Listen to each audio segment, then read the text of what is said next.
Most men cling to their gold as if it were life itself, and in doing so, they guarantee their poverty. True wealth does not come to the one who hoards. It comes to the one who spends with strategy, as a general spends soldiers to win a war. In this lesson, you will learn why power flows not to the miser, but to the manipulator who knows where and why to let his gold bleed. Gold is not a treasure, it is a weapon. It corrupts, it commands, it creates illusions of control. Those who fear losing it are already slaves to it. Those who use it to buy influence, loyalty, and perception, those men rule the ones who count every coin. In the shadows of history, empires were not built by savers, but by spenders who understood the psychology of value. They knew that every coin spent strategically plants a seed of control, an invisible debt, a silent alliance, a chain of influence that grows stronger with time. Tonight, we strip away the moral illusions of saving and expose the dark truth. Money exists to be used as a weapon of leverage. You were taught to save, to preserve, to protect, to store your wealth for the future. They told you that security comes from holding tightly, that the man who guards his gold is the one who sleeps peacefully at night. But tell me, when has fear ever created power? The miser's vault may be full, yet his influence is empty. He lives surrounded by numbers, not by allies. He counts coins while others count men. In every age, those who cling too tightly to what they own end up serving those who risk it. The cautious build walls, the powerful build empires. Consider the merchants of Florence, rich, cautious, obsessed with safety. They saved endlessly, yet when war came, their gold bought them nothing. Because they had hoarded it, not used it. And when the soldiers arrived, their coins could not buy loyalty. It could only buy mercy. Mercy, however, is never guaranteed. The illusion of security is the first trap of the powerless. You think you are protecting your wealth, but in truth, it is protecting you from becoming powerful. To fear loss is to accept subordination. The ruler, the commander, the strategist, they all know this law: what does not move dies. Gold, like blood, must circulate to sustain life. Hold it too long, and it clots. It poisons the body it was meant to sustain. You see this same sickness today. Men save not because they are wise, but because they are afraid. Afraid of losing what little they have, afraid of risk, afraid of uncertainty. But fear does not preserve wealth, it shrinks it. Inflation, opportunity, competition. These are not mere economic terms, they are predators. And the man who hides his money under the bed is only feeding the beasts outside his door. The psychology of saving is simple. The saver believes that security is control. But control does not come from holding. It comes from using. A sword locked in a chest cannot defend you, and money locked in fear cannot make you rich. History remembers the ones who spent boldly. Think of Caesar drowning in debt before crossing the Rubicon. He risked everything he didn't have, and gained everything a man could desire. His debt became his weapon. He bought loyalty with promises he did not yet own. And because men believed in his future power, they gave him present strength. Would you have done the same? Would you dare to wager what you cannot afford to lose? Knowing it might give you everything. That is the difference between those who rule and those who remain ruled. The ruler understands risk is the price of influence. The subject believes risk is the enemy of comfort. But let us descend deeper. There is a more subtle truth hidden beneath this illusion of security. When you cling to money, it begins to define you. It becomes your identity, your worth, your measure of safety. And when that happens, you become easy to control. Offer a fearful man stability, and he will sell you his freedom. Promise him certainty, and he will kneel. This is why powerful men never display attachment to wealth. They spend it strategically, not because they are careless, but because they understand that attachment reveals weakness. If your enemy knows what you fear to lose, he already owns you. The illusion of security blinds the mind to the movement of power. It teaches you to preserve rather than to expand, to defend rather than to conquer. But those who rule do not think in terms of preservation. They think in terms of leverage. Every coin that remains idle is a soldier left sleeping in his tent. and wars are never won by those who refuse to wake their armies. So ask yourself, how much of your wealth serves you, and how much of it merely sleeps under the illusion of safety? Your fear of losing money is not prudence. It is submission to the illusion that stillness protects. In truth, stillness decays everything. Money, like influence, must move, because movement is life. Remember this: the world rewards circulation, not conservation.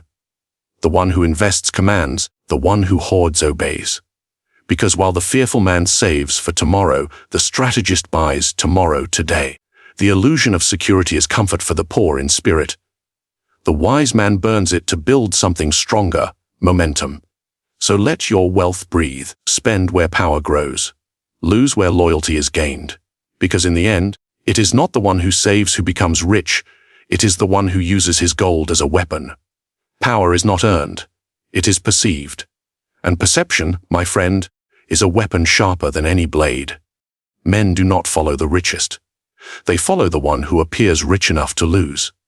Because in the human mind, confidence in loss equals certainty in control. When you spend boldly, you announce to the world, I have more where this came from. It is not about the coin itself. It is about the message it carries. Observe any court, any empire, any modern boardroom. It is always the same. The powerful display abundance not merely to impress, but to dominate perception. They know that wealth unspent is invisible and power unseen does not exist. A man dressed in modest silence may be wise, but the world listens to the one whose silence is gilded with visible confidence. Even in ancient Florence, rulers understood this theater of prosperity. A prince would spend lavishly on festivals, art, and marble not for beauty's sake, but to remind the people who ruled them. To show strength through spectacle. The people do not love stability, they love the appearance of greatness. Even generosity can be a form of conquest. Spending is not about waste, it is signaling. A strategic projection of control. When you give freely, you manipulate the psychology of those around you. They assume you possess an endless source. They align themselves with your supposed abundance, hoping to share in its light. This is how kingdoms were built. And this is how influence is maintained even today. Look at modern leaders, entrepreneurs, and influencers. Their calculated spending, cars, clothes, surroundings, is not vanity. It is strategy. They project command through symbols that the human mind equates with certainty. The crowd does not question the rich man's choices. It imitates them. That is the power of perceived plenty.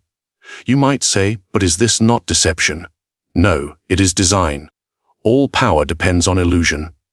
The ability to make others see what you wish them to see. To appear strong when you are weak, and to appear endless when your reserves are finite. Spending is a language of influence. It says what words cannot. I am in control.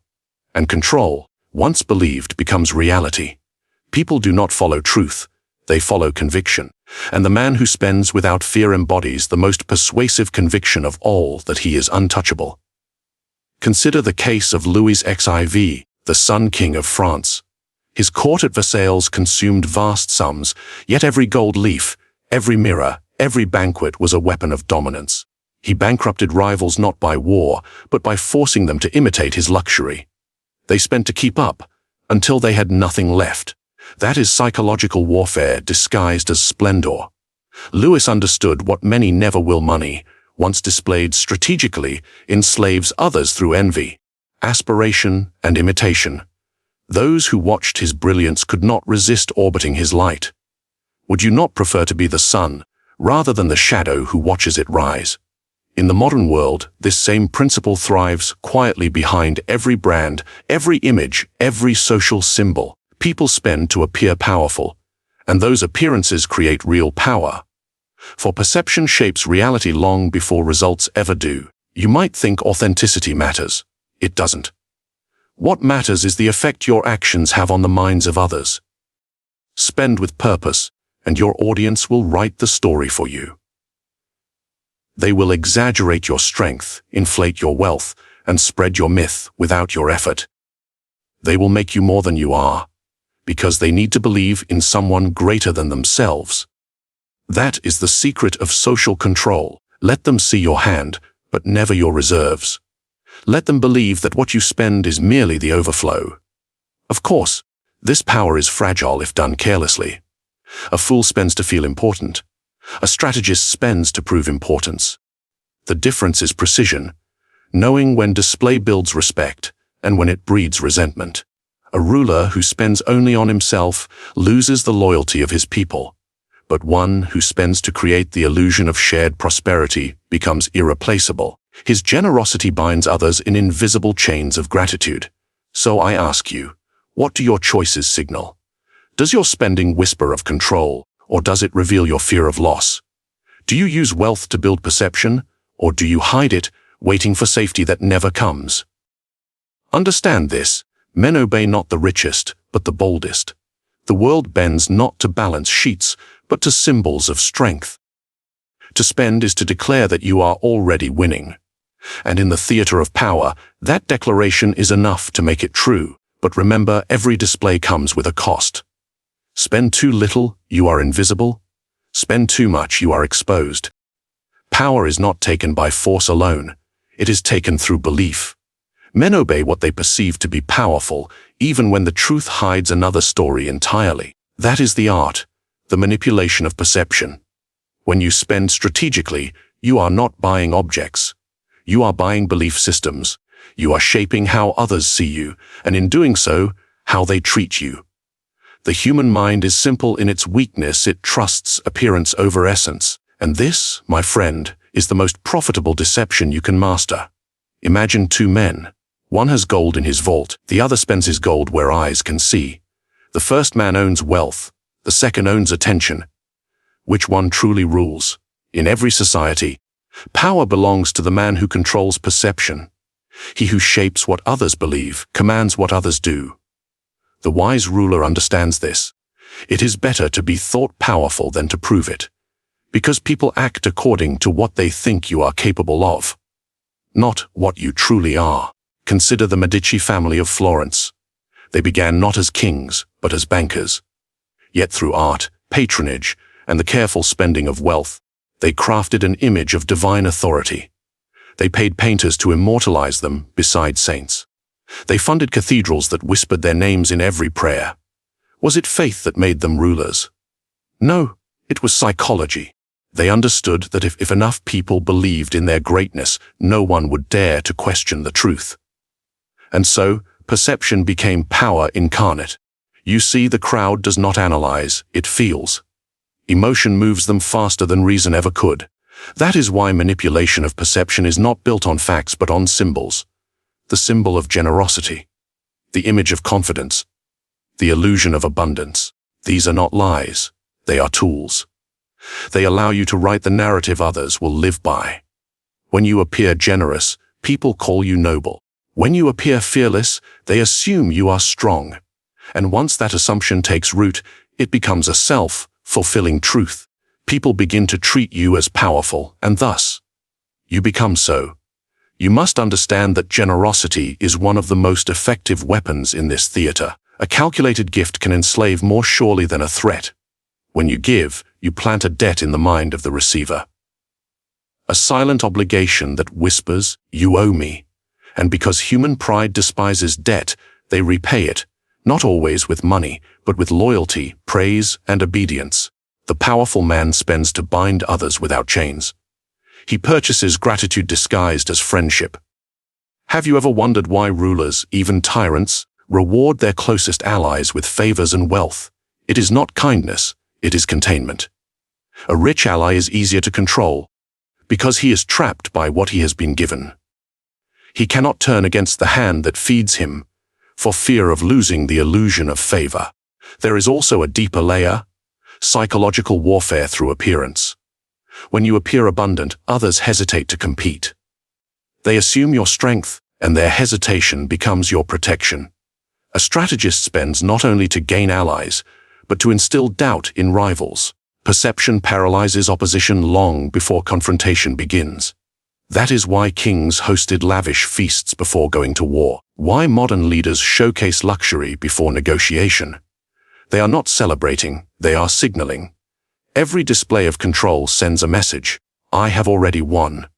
But here lies the danger. Manipulation of perception requires mastery of timing.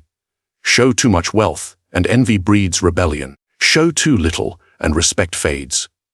A ruler must walk the edge of admiration and fear, to appear human enough to be loved, but distant enough to be obeyed.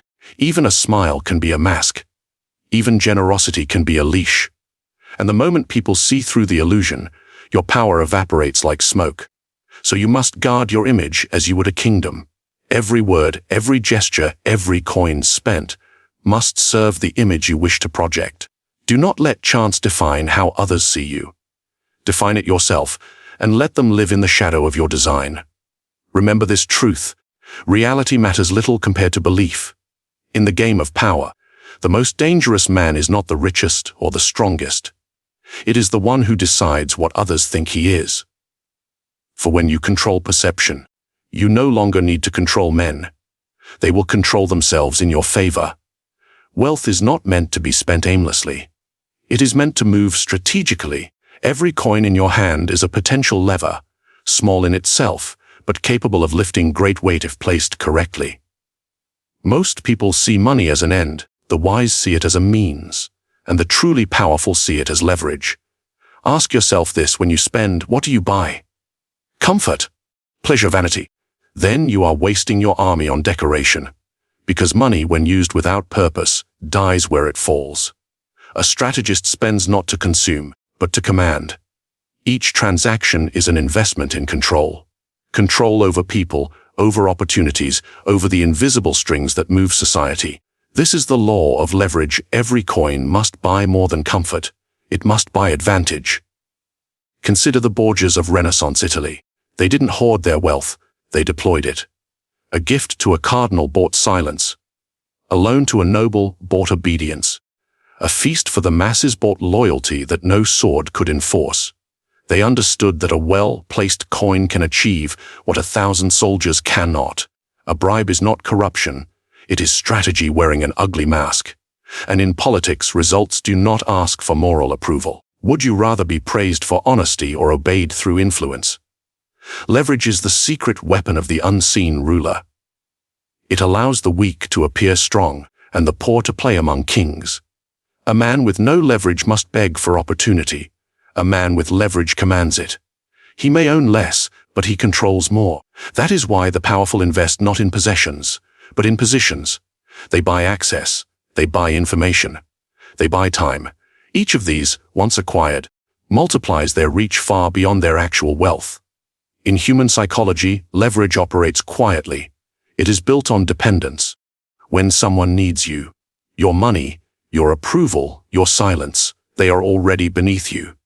The ruler knows this and cultivates dependence carefully. He gives just enough to create need, but never enough to create equality. This is how kings kept nobles loyal. How modern corporations keep men working.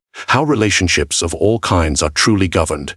Dependence is the invisible chain of civilization. Even today, those who understand leverage rule silently from the shadows. They do not chase fame, they fund it. They do not demand attention, they direct it. Every influencer, every politician, every public figure dances to the tune of unseen patrons, the ones who know where to place their gold for maximum control. You can call them investors, sponsors, or strategists. It matters not. They are the inheritors of the same Machiavellian principle. Never fight for control when you can buy it cheaply and invisibly. Think of it this way: a general wins by knowing how to position his army. A ruler wins by knowing how to position his gold. To spend money without gaining leverage is to fight a war without strategy. It is to throw soldiers into chaos without formation or aim. But when you place your resources where they multiply, in influence, in information, in power, you no longer chase wealth. Wealth begins to chase you. Even in personal life, the same law applies. A gift to the right person can yield loyalty. A favor at the right time can create a silent debt. And a calculated loss can earn a lifetime of advantage.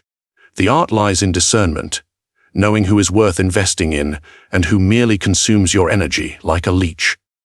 A fool gives to be liked. A strategist gives to be obeyed. And this difference determines who rises and who remains forgotten. You must see your wealth as an army, each coin a soldier, each investment a conquest. If your money does not expand your influence, it is working against you. If it does not purchase obedience, opportunity, or silence, it is wasted. Remember, the rich man who lacks leverage is just a man with heavy pockets. The poor man who possesses leverage can move kingdoms. Leverage transforms weakness into control. It is the unseen mathematics of power, the reason some rise without force and others fall despite fortune. So I ask you, where are you placing your gold? In comfort or in command? Do your investments make you free or dependent on the very system you wish to master? Because in truth, the difference between wealth and power is leverage. And once you understand this law, you will never look at money the same way again. Every powerful man must learn how to lose, but not as the weak do. He must lose with purpose. Most people see loss as failure. The wise see it as camouflage, and the truly powerful, they turn loss into a weapon. The art of controlled loss is simple to describe, but almost impossible to master. It is the ability to sacrifice something small, visible, or immediate to gain something vast, invisible, and lasting. It is chess, not war. And only those who can think 10 moves ahead dare to give up a piece. You've seen this principle in nature. The serpent sheds its skin to grow. The tree lets go of its leaves to survive winter. Loss is not death. It is evolution disguised as retreat. But men, foolish and emotional, panic at every loss. They rush to defend what should be surrendered.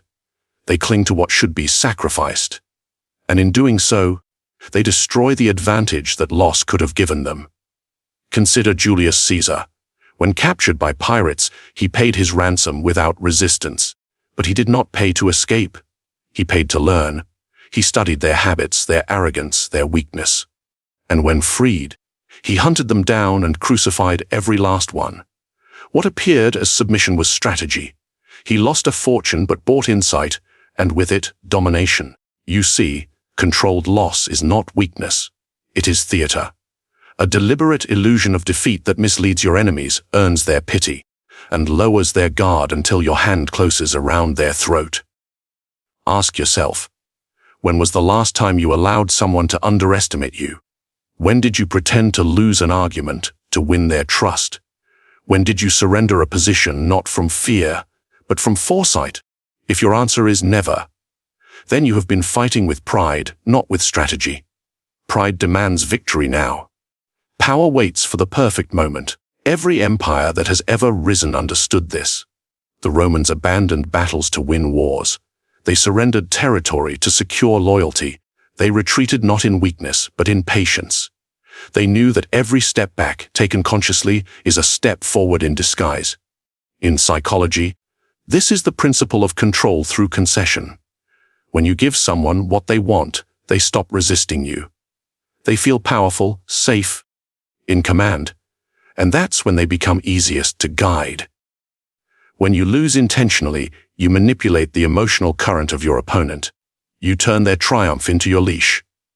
How many times have you seen this in human relationships? The calm partner who apologizes first, not because they were wrong, but because they understand that peace wins influence faster than pride.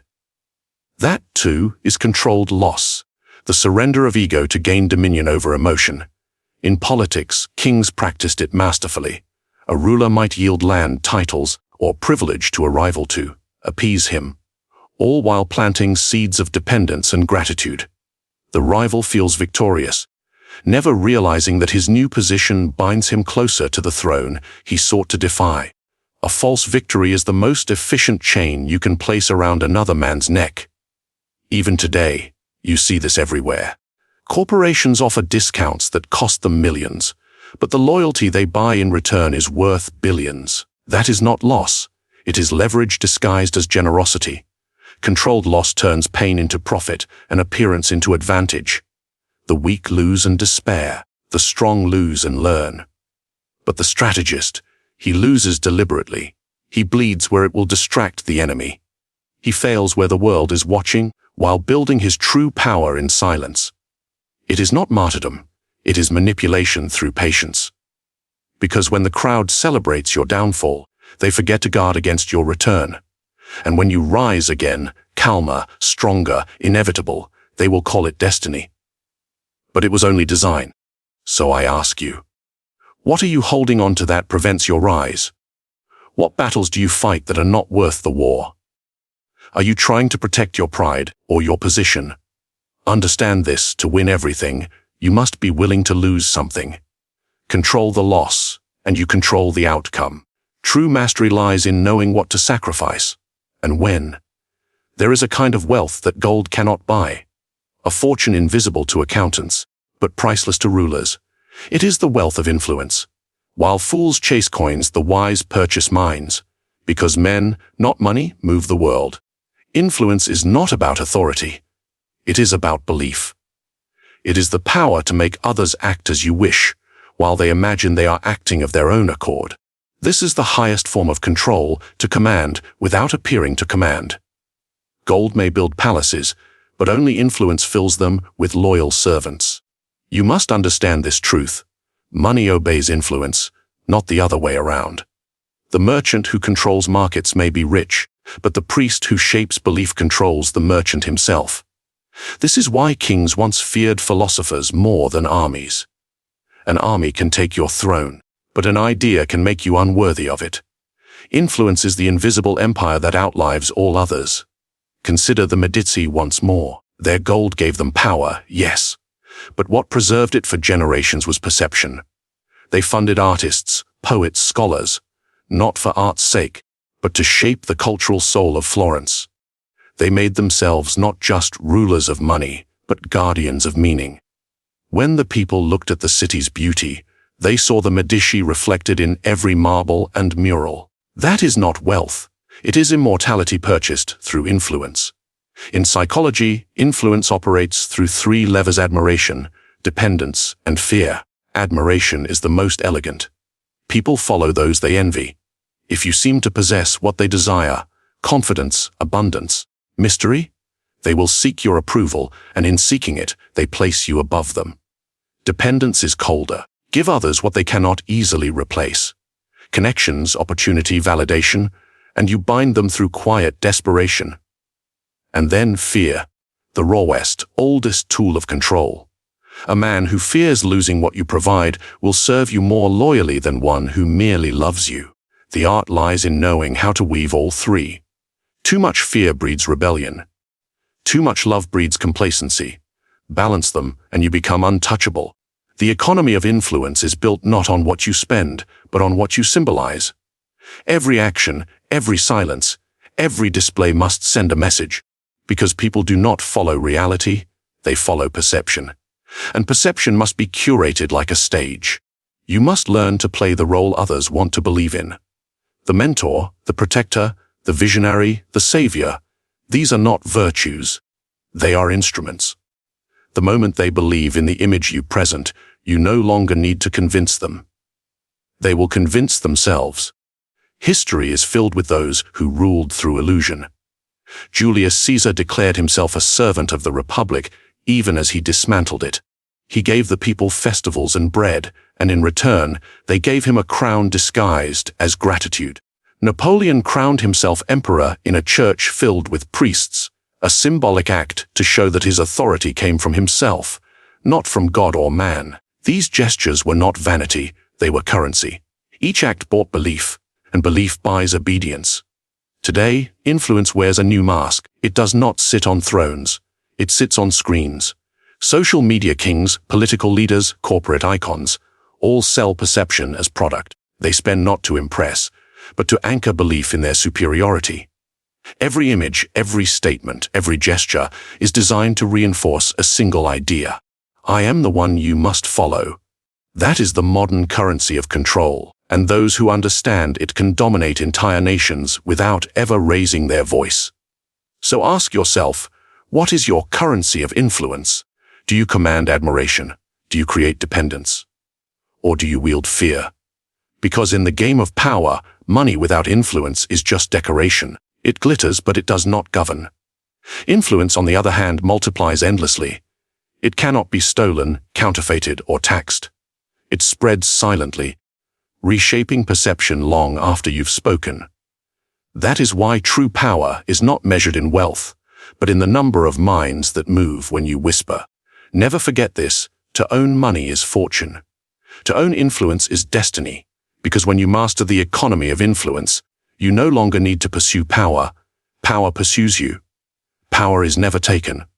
It is given by those who do not realize they're surrendering it. The most effective control leaves no trace, no resistance, no awareness, only obedience disguised as choice. You do not conquer people by force.